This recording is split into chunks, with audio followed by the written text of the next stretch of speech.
Man, Alabama has done it bigger and better than everybody else that I can think of. From who do we have here? From Jay Clyde Simpson. Bama has one of the top strength and condition coaches in the game.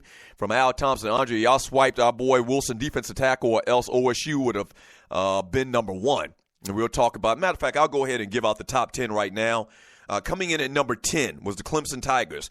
And Clemson has had good recruiting classes over the last couple of years, but they've never really, from what I remember, been in like the top 2 or 3 over the past couple of seasons. It's always the same couple of teams. So Clemson came in at number 10. Auburn came in at number 9. Coming in at number 8 was Oklahoma. Number 7 was LSU. Number 6 was Michigan. And I think Michigan actually dipped back a little bit from last year in Jim Harbaugh's first year recruiting, where he had all of the movie stars and everybody coming helping him recruit or whatever. So Michigan is at number 6. And number 5 is USC. Number 4, Florida State. Number 3, Georgia. Georgia had a big year. Shouts out to Kirby Smart. We'll talk more about them in a second.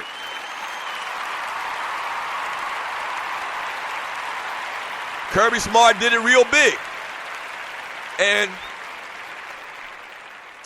And once again, we'll get to more about Georgia here in a second. If you're new to the Doug Stewart Show, the show is based here in Metro ATL. But that's a good sign if you're a Georgia Bulldog fan, that Kirby Smart in his first year, his first full year of recruiting, I would say, his first full year recruiting, he comes in at number 3. Georgia Bulldogs come in at number 3 as far as recruiting. Coming in at number 2 was Ohio State. I mentioned that earlier. And number 1 is the Alabama Crimson Tide. The Georgia Bulldogs have never finished outside the top 13 in the 11 years that ESPN has ranked recruiting classes. And that streak continued this year as Kirby Smart inked an impressive top 3 class. 5-star safety Richard LeCounte. The third was a huge win in Smart's first week on the job. 3 more 5-stars joined LeCounte in the class. Defensive end Robert Beal, athlete D'Angelo Gibbs, and offensive tackle Isaiah Wilson. William Poole, the third, joins LeCounte. The third as another elite defensive back. So big day for Kirby Smart. Top commitments. Isaiah Wilson, the number 2 offensive tackle in the country. Once again, D'Angelo Gibbs, the number 2 athlete. Richard LeCounte, the third. The number 2 safety, Robert Beal, the number 2 defensive end. And Andrew Thomas, the number 7 offensive tackle. And all, Kirby Smart and the Georgia Bulldogs got 4 5-star players and 17 4-star players, 3 5-star, and that was it. All right, so they got, 26 players. 4 5-star, which is very good in relative terms. And you're not going to be Alabama. I can only imagine. I need to go back and look and see how many 5-star Alabama got. But 4 5-star players and 17 4-star players. And 4-star and 5-star, obviously, isn't that much of a difference. But the Georgia Bulldogs got 17 4-star players. Great job, Kirby Smart. Yeah, I got to give it to him. Great job for Kirby Smart in his first full year of recruiting for the Georgia Bulldogs. So I know the Georgia Bulldog faithful out there are very happy, ranking that high in recruiting. And that's why you brought Kirby Smart in, not just because he's a Georgia guy, he played for the University of Georgia, but you want to kind of get a little bit of what they had going on down there in Alabama. Like you hoped a little bit of Nick Saban and a little bit of that Alabama program rubbed off on Kirby Smart, and he could bring that and he could transfer that to the University of Georgia. I say it all the time, and you're listening to the Doug Stewart Show. Like Georgia, since I've been living in the state, every year fans think that this is their year to win a national championship. When's the last time they won a national championship? In 1980? Like this is our year. We're going to win a national championship this year. And they always have good classes. Like maybe not as high a rated class as this year, as Kirby's done. Like they're always in like the top 5, top 6. But, you know, it's always a disappointment. They get good players. A lot of their players go on and do big things and better things and even play better than they did in college at the next level. You know, why doesn't it transfer into, you know, more of a conversation of winning a national championship? And, man, Kirby Smart coming in and hitting the ground running. Big year for Georgia football.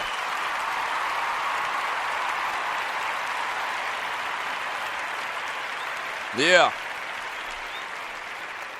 From Andre Elam, Kirby is locking down the borders to Georgia. He got every player he pretty much needed or wanted. And Andre Elam, I think, follows college recruiting a little bit more than me. He's a big fan of high school football, Westlake High School, so he's probably more in tune with what's going on and the conversation surrounding recruiting this recruiting season. So I'm telling you, the numbers speak for themselves. That they got some good players. Or based on what they've done, they've got some good players. We'll see what happens. Does it turn into a national championship possibly? From Gilliard Road's finest, out of all the signings day fanatics, these kids doing too much. Like that kid who went to Southern Cal, dude had on like 3 shirts.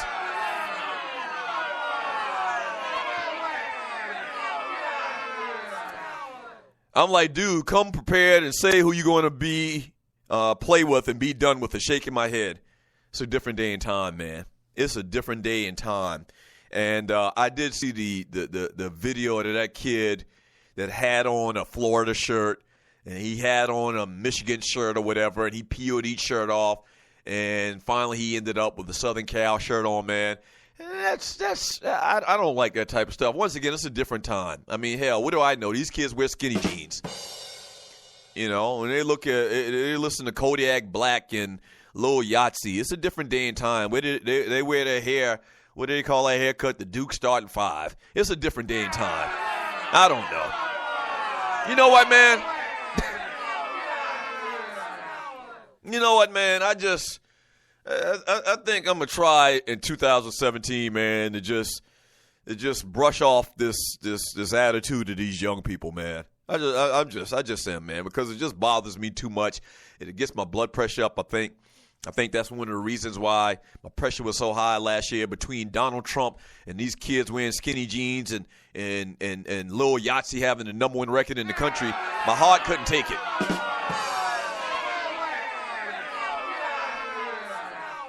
But I agree with you, man. It's show me. And listen, once again, I'm happy when a kid gets to go to college for free and live out his dream. I'm not mad at that. But over the last 15 years or so, you know who was the first one to do this that I can remember at that big level? And I don't remember his name. Damn it, I should have thought about it. But the little post that my man Gilliard Road posted in the chat room made me think about it. There was a running back that played for Florida State. And he came from California. He came all the way from the West Coast to play running back at Florida State. And he was kind of like one of those smallish, shifty-type running backs, kind of like Ward Dunnish, that type of player. And he was the first one that I remember where there was this big production and, like, they rented out a theater. And they had all of these news agencies down there. And the kid went on to play pretty good at Florida State. I don't think that he was like the greatest player in the NFL. He played a couple of years in the NFL as well. And somebody in the chat room will remind me of what the kid's name was. But he came out and there was this big production. And from then, every year, you know, kids tried to outdo each other and how they announced where they were going to go and play college football. Lorenzo Booker, thank you. Yes, that's his name. Oh, I love the Stewies. I knew Waterhead wouldn't know that. He's too damn young. But that's the kid's name, Lorenzo Booker. You remember when Lorenzo Booker came out of high school? Like, that was like the biggest college football signing announcement ever. And, I mean, it was tons of media, and this kid was about to be the next big thing. And I can't remember if he came out before Reggie Bush or after. He might have been before Reggie Bush.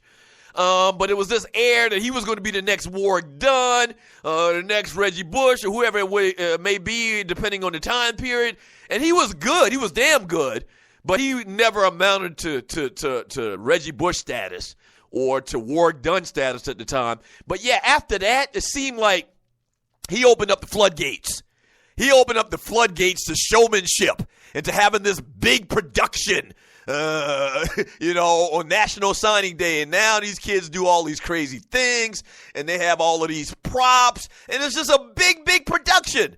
And maybe part of me is jealous because I didn't have a big production.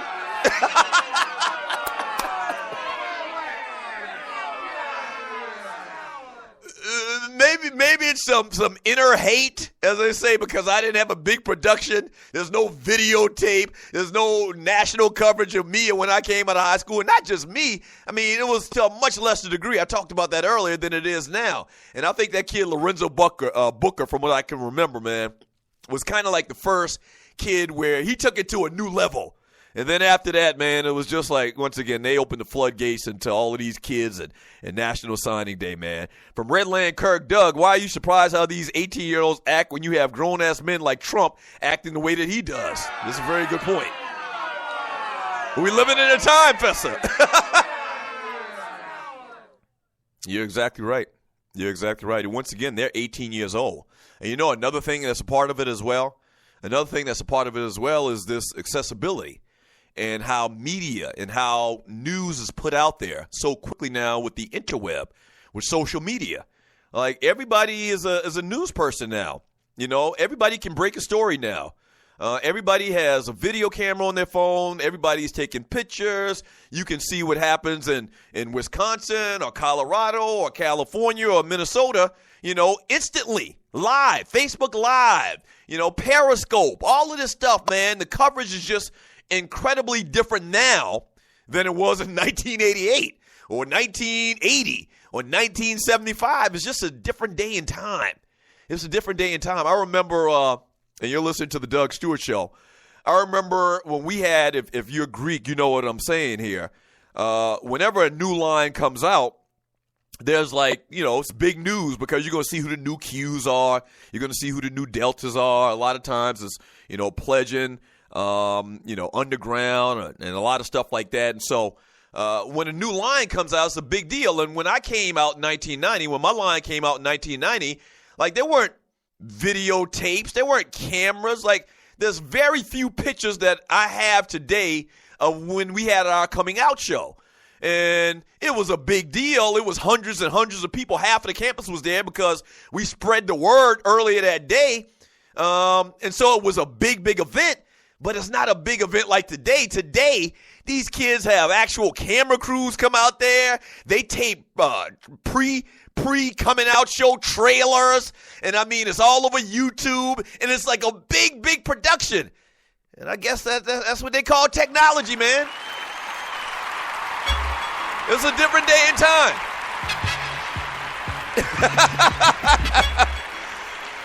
It's a different day and time, man. It's what they call technology. And I'm not going to sit here and bang my head about a kid pulling off 25 different shirts before you really know which school he's going to go to. I'm just not going to get myself concerned with that, man. It's different. And if I were coming out in 2017 and about to go and sign and play for a big-name college football program, would I be peeling off shirt after shirt after shirt? Probably.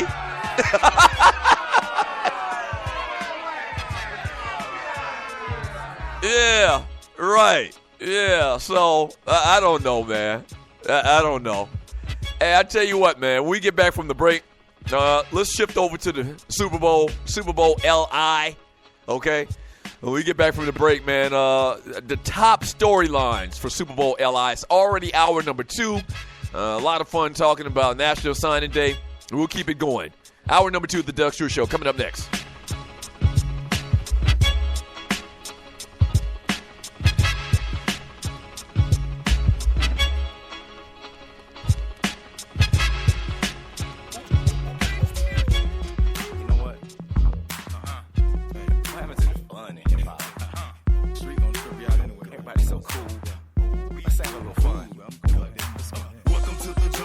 Monkeys dance on poles. I